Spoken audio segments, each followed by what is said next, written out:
Soy Ramón Ferrandis, CEO de CEI Valencia, y uno de los objetivos que tenemos para los próximos meses es potenciar el conocimiento de los servicios que ofrecemos a startups y pymes. Por ejemplo, estamos desarrollando un programa de innovación abierta en el cual pretendemos poner en contacto a empresas retadoras de la Comunitat Valenciana con startups y pymes que puedan solucionar los retos planteados, con el objetivo de fomentar el desarrollo del tejido empresarial innovador en nuestra comunidad. La innovación abierta te permite poder focalizarte en un reto que no podría resolver de manera interna y buscar en un ecosistema muy amplio de startups cuál es la que mejor se adapta y mejor soluciona tu problemática.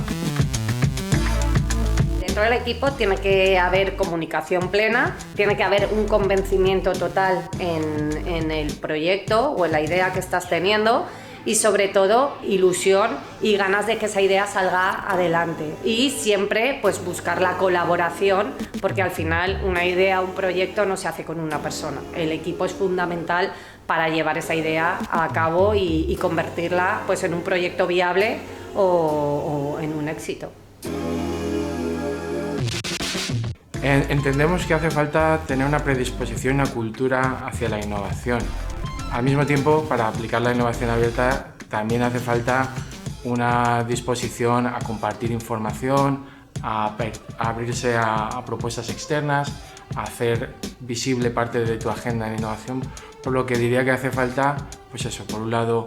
una cultura innovadora y al mismo tiempo una cultura de apertura, de compartir hacia afuera. Estamos en un mundo tremendamente cambiante donde tenemos que ser ágiles y por tanto tenemos que ganar en capacidad de adaptación, y para eso muchas veces la innovación abierta nos puede ayudar, porque colaborar con terceros nos puede dar ese impulso en la agilidad.